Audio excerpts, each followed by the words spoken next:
कपड़े धोने वाली बहू। शादी के पहले से ही विभा को कपड़े धोने का बड़ा शौक था। कभी नल के नीचे तो कभी तालाब के पास। अरे मेरी नीली वाली लुंगी नहीं दिख रही है। विभा की अम्मा, कहाँ रखी है लुंगी? अरे वो तो विभा ने परसों ही धोकर रखी थी आपकी अलमारी में, देखो वहीं होगी। वो ना मैंने आज धो दी, मुझे लगा कि गंदी हो गई होगी। अरे कैसे गंदी हो गई थी? उसे तो मैंने पहना भी नहीं। हे भगवान, इस लड़की के कपड़े धोने की आदत से परेशान हो गया हूँ मैं। जितना तो घर में राशन नहीं आता, उससे कहीं ज्यादा डिटर्जेंट पाउडर का खर्चा है। इसकी शादी करवा दो, शादी जाए अपने घर में ही करे काम, फिर चाहे घर के कपड़े धोने हो या पूरे गांव के।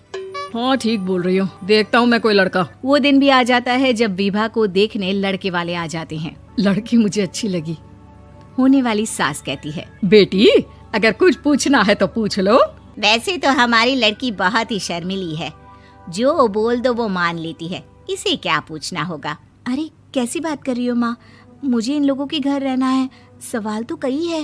हाँ हाँ बेटा, पूछ लो ना, क्या पूछना है। आप लोगों के घर कपड़े कौन धोता है? सास का मुंह बन जाता है। देखो, अगर तुम ये कहना चाहती हो कि तुम्हें कपड़े धोने नहीं आते तो सुन लो, कपड़े मैं ही धोती हूँ, लेकिन तुम्हारे आ जाने के बाद मैं रुमाल तक नहीं धोऊंगी। अरे चुप रहना भाग्यवान, बहू बेचारी घर आई नहीं, उसे डराना शुरू कर दिया। वो क्या है ना बिटिया, अभी तक तो ये कल्लू की माँ ही धोती थी, लेकिन अब तुम्हारे पापा तो दहेज में वॉशिंग मशीन देंगे ही। तभी विभा की माँ बोल पड़ती है, सवाल भी पूछा तो क्या। वैसे भाई साहब, मशीन की तो फिर भी कपड़े धोने की कैपेसिटी होती है। मतलब जो बिटिया दे रहे हैं ना विभा, इसे कपड़े धोने का बहुत शौक है। ये आप लोगों के क्या, आस पड़ोस गांव मोहल्ले सबके कपड़े धो दे और उफ तक ना करे। बाहर देखा नहीं आपने कितने कपड़े सूख रहे हैं? सब हमारी बिटिया ने ही तो धोए हैं। बस भी करो ना माँ, शर्म आ रही इतनी तारीफ सुनकर। और तो और एक दाग निकाल कर दिखाओ तो मान जाओ। हाँ अच्छा, माफ करना बेटा, मैंने गलत समझा।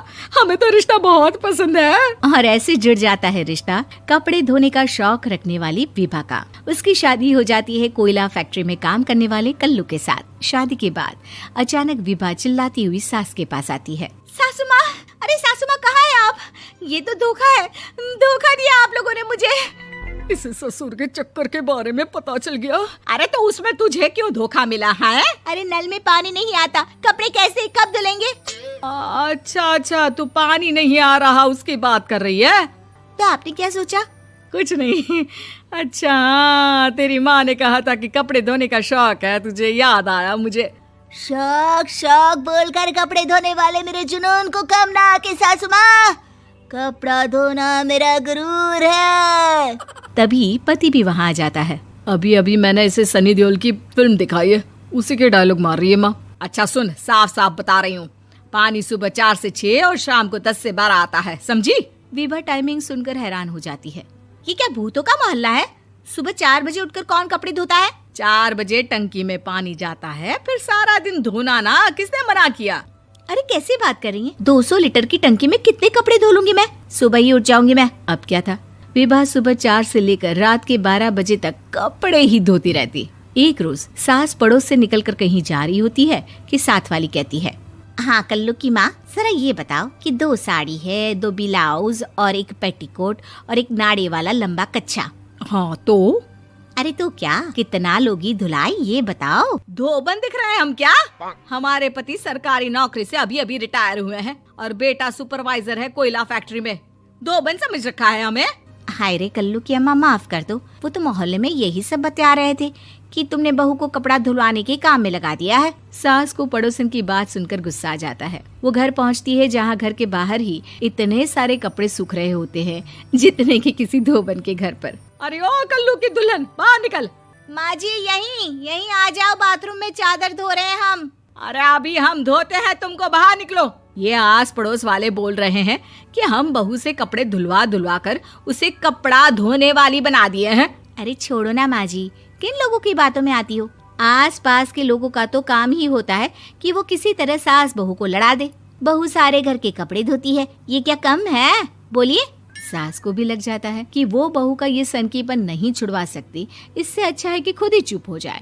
एक रोज सास और बहू मंदिर जाते हैं, जहाँ सास की साड़ी वहाँ खड़ी भीख मांगने वाली से मिलती है। माँ जी क्या बात है, आपकी साड़ी उस भिखारन से कितनी मिल रही है ना? हाँ हाँ देखो तो, दोनों की साड़ी मिल रही है। क्या बात है कल्लू की अम्मा, तुम खुद को तो अफसर की बीवी बताती हो और ऐसी सिंपल सी प्लेन साड़ी पहनकर घूमती हो। सिंपल और प्लेन नहीं है ये साड़ी। तो क्या सोने के धागे से फूल बने हैं?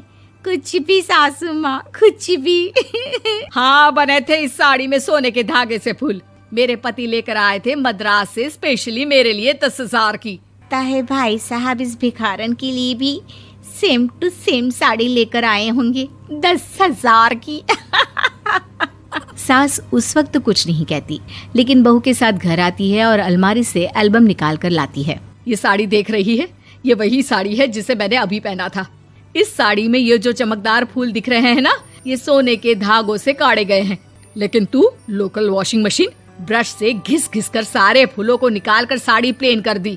मुझे माफ कर दीजिए सासू माँ। और तो और, जब मैंने तुझे तेरी गलती के लिए कुछ नहीं कहा, लेकिन तूने तो सबके सामने मेरा मजाक ही बना दिया। क्यों? बहू को समझ में आ जाता है कि अब से उसका कपड़े धोना बंद।